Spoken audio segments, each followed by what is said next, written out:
So without further ado, we're going to go to America Uncovered. Chris Chappell, he also watched the DNC convention, so you don't have to.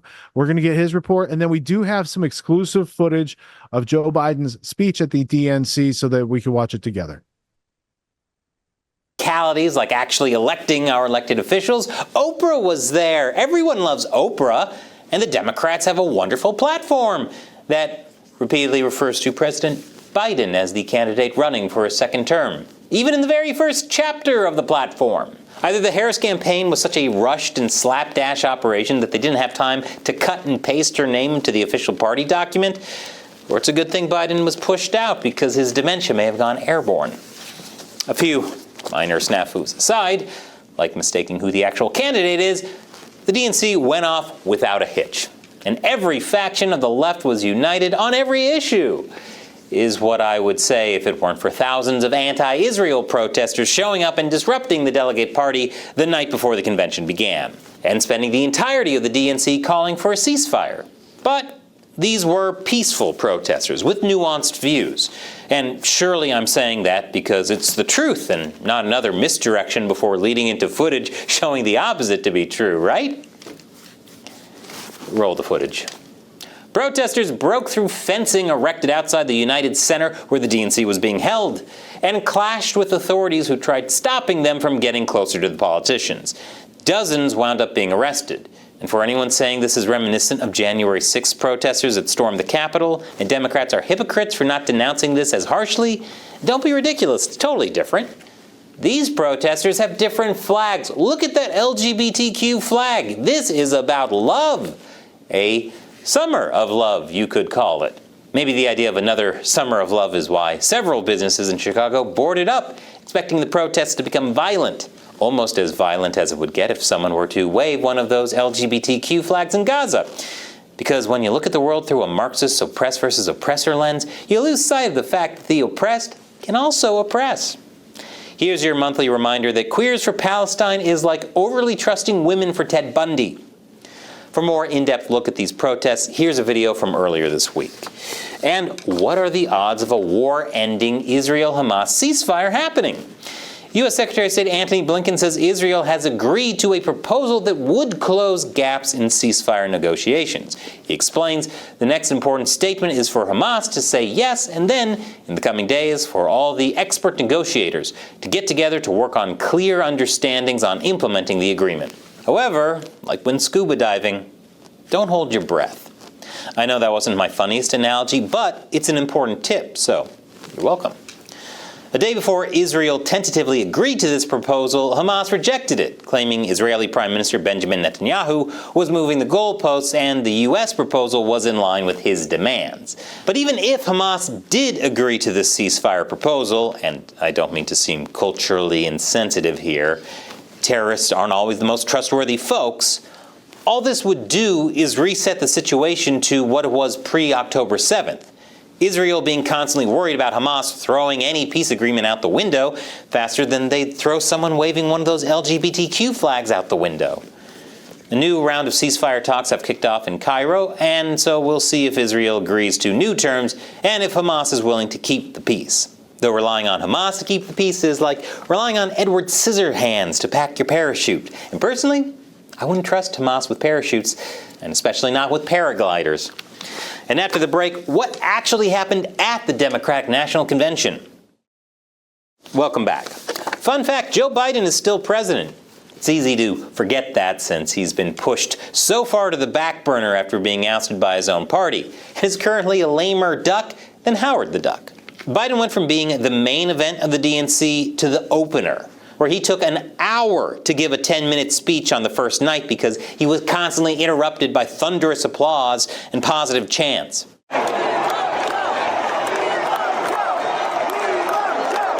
Yes, Democrats love Biden so much they even kept him in their platform.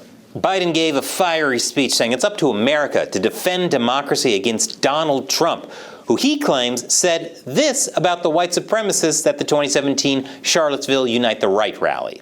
When the president was asked what he thought had happened, Donald Trump said, and I quote, "There are very fine people on both sides. My God."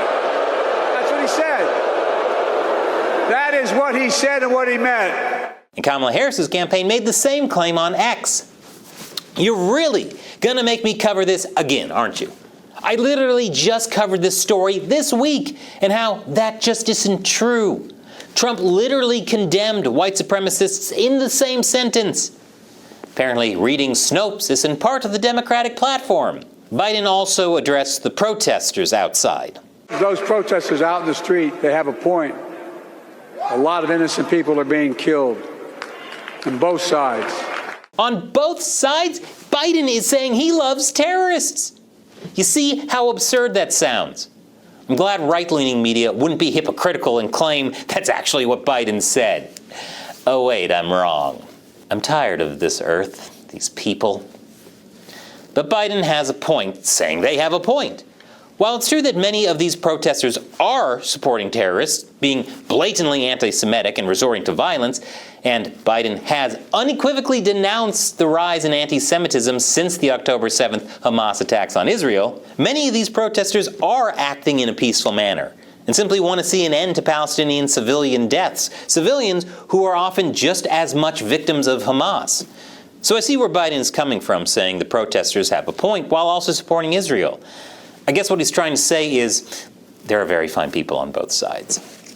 It wasn't all love for Biden this week, though. The House Oversight, Judiciary, and Ways and Means Committees leading an impeachment inquiry against President Biden say he committed impeachable conduct and defrauded the U.S. to enrich his family. Well, that seals it. I'm definitely not voting for Biden now.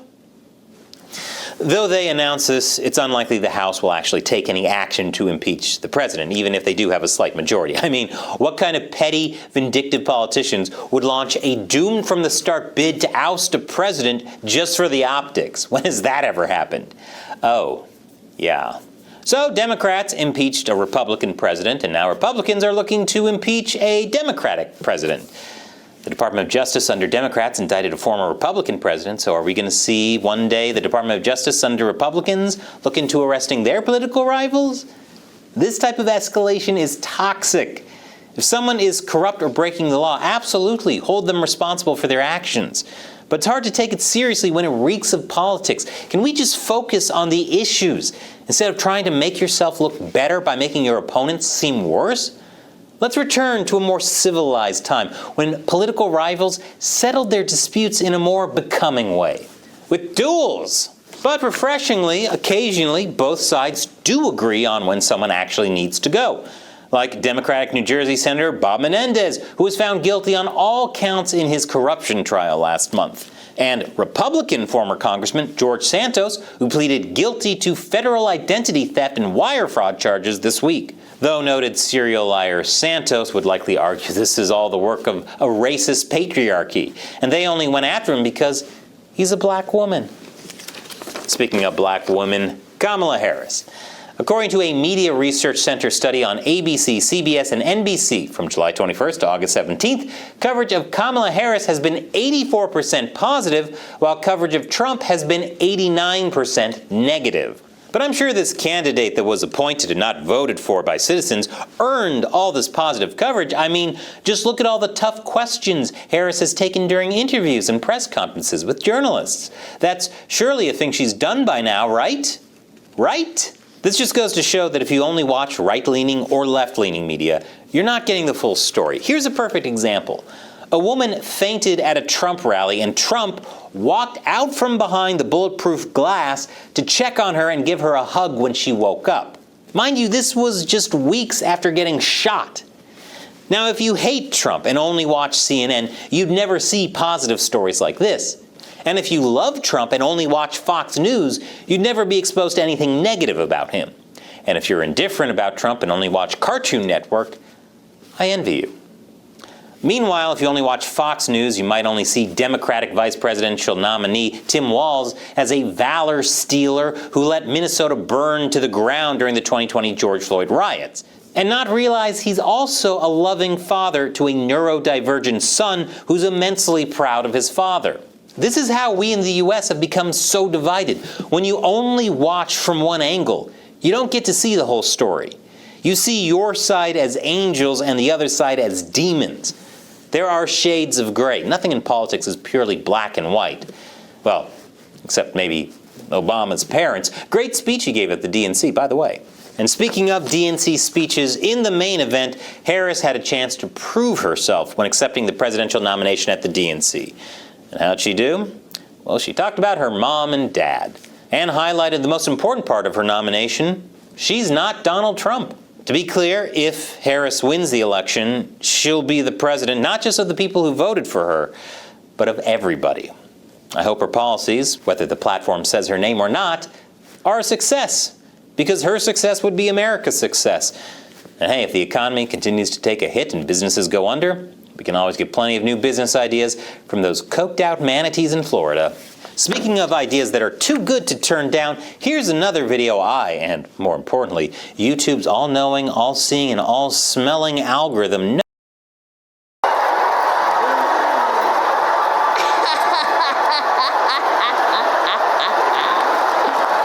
do the song and dance, Joe. No! No, man, I don't want to.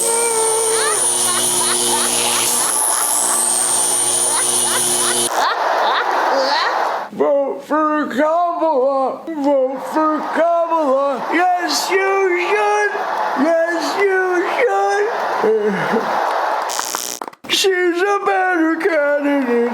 She's a better candidate. She's so good. I'm not good.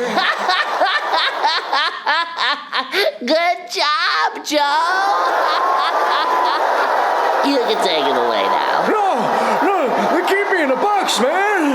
Help, no. I'm so good. Isn't he so funny? Give it up for Joe, everyone.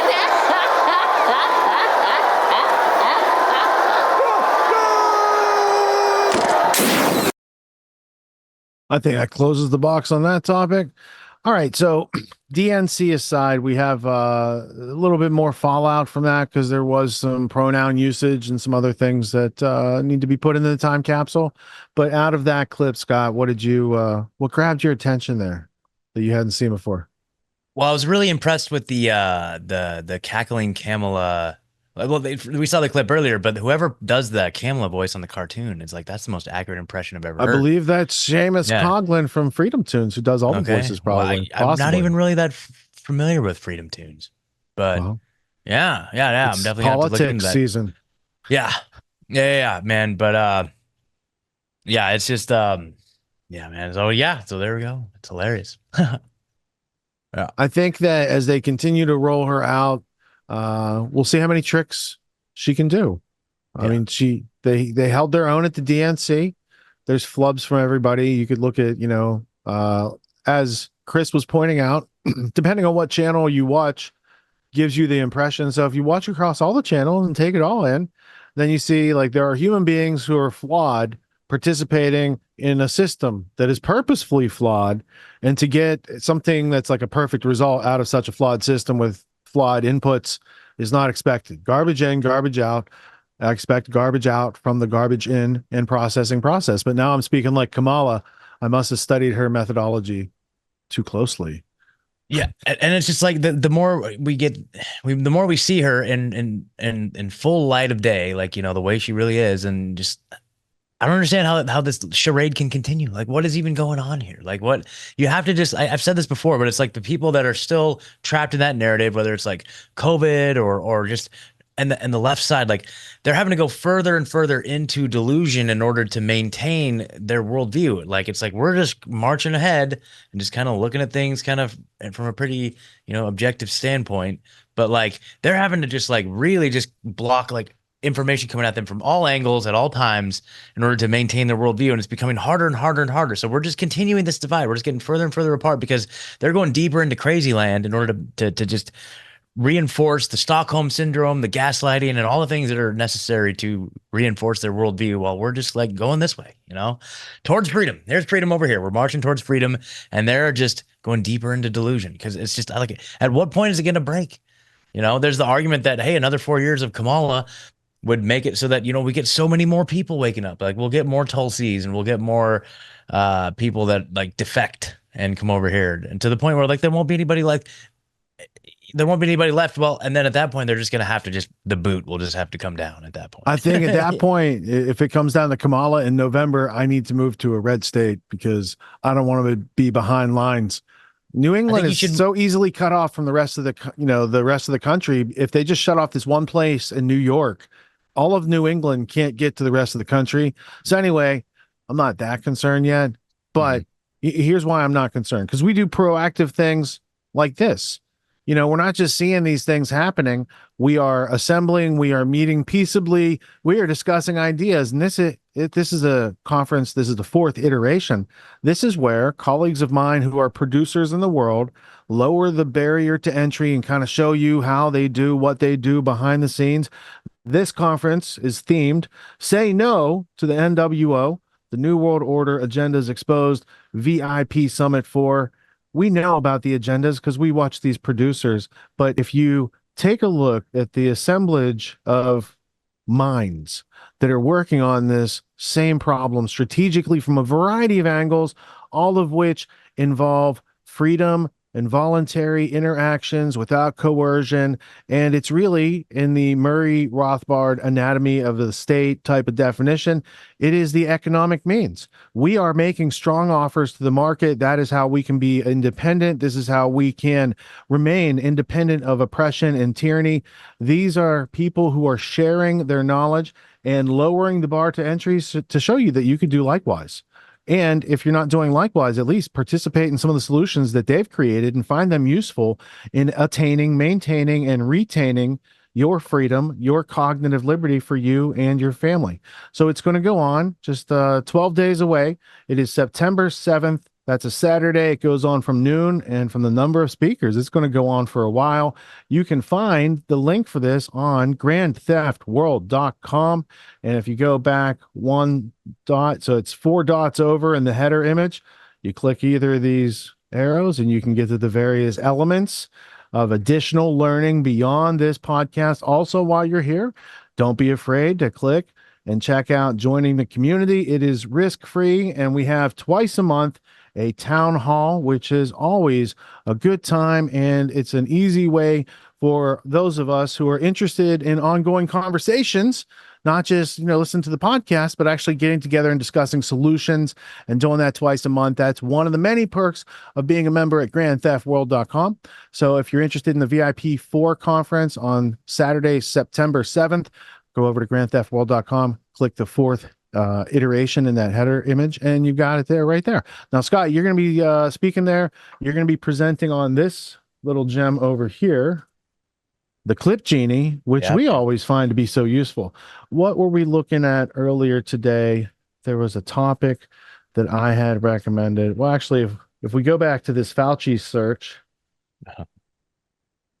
it ties into some of these books that I got sent to me this past week. Now, there's a lot of times in Grand Theft World that we have talked about the Fauci stir, and I am pleased to have received in the mail today, not this book, but I got this book.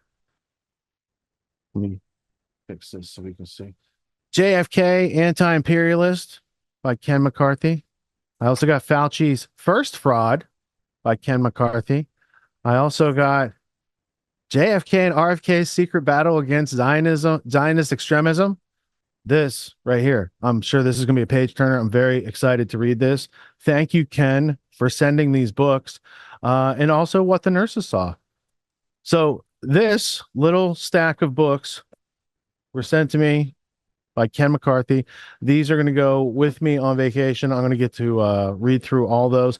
And I also have to finish reading this as well, because I think they're telling us something. First off, Foreign Affairs doesn't usually have a black and white cover, and America is not usually separated from the world. So it's just, a little foreshadowing of the plan that they're unfolding. So thank you, Ken, for being a gentleman and sending those books. And now I want to put Ken on the VIP 4 schedule and also have him come in touch, because it's one thing to know how to talk about a subject intelligently.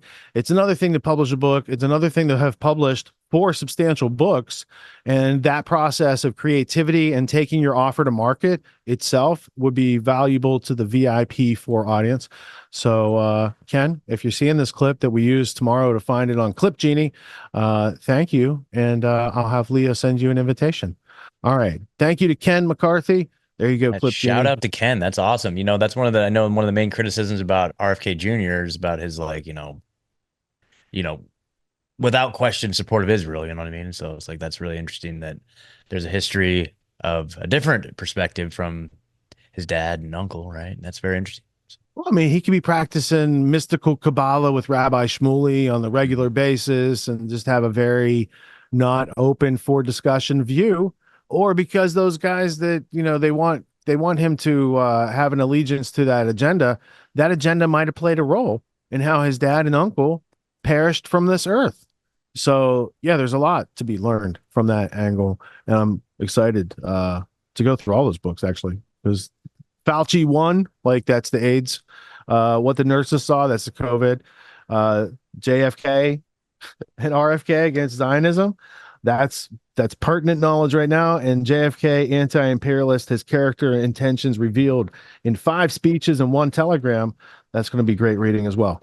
All right, so I always have a big reading list, and it's always cool to be like, what do I want to read right now?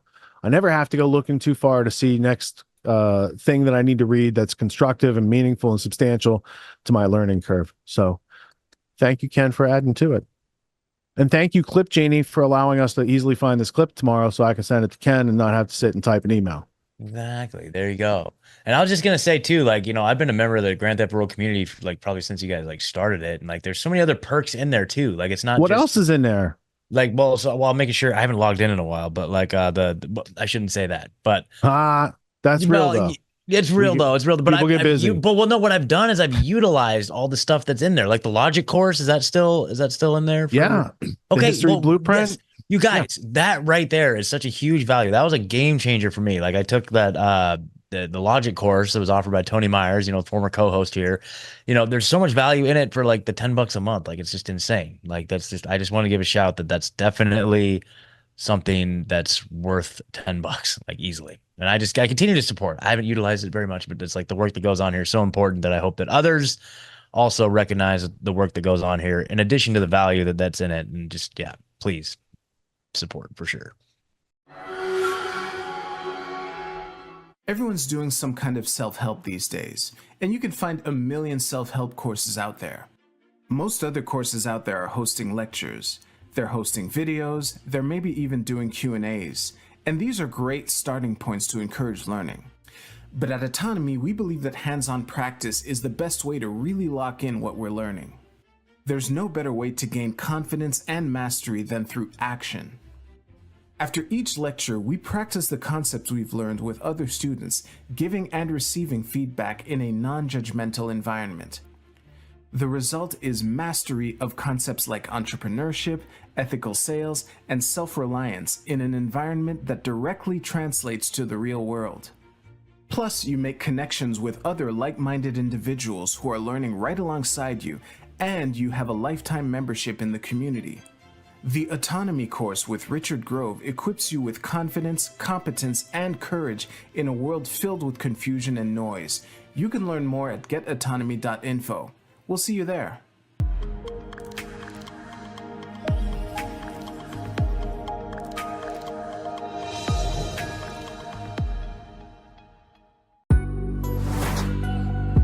What makes the Grand Theft World podcast unique, invigorating, exciting, and informative? Most other podcasts out there are either doing straight up interviews or they're just covering the daily news. They're covering current events from the day they happened. And that is effective. It's useful. It's a great starting point. And then sometimes these current events change during the week past the first story. So we like to give it a little time. You have to wait till some of the dust settles on these stories in order to give them accurate coverage. And the other thing that's really missing in the media landscape is covering the articles that are coming out every day. That's great. That's necessary. But who's bringing in contextual history so that you can understand what has been going on for decades and decades to lead up to the machinations and actions that we see unfolding today? So what we do here on the podcast is we cover current events. Many of these things are censored, but we wait about a week. As a forensic historian, I focused mainly through my career on the history of globalism and collectivism and things that they call maybe the New World Order.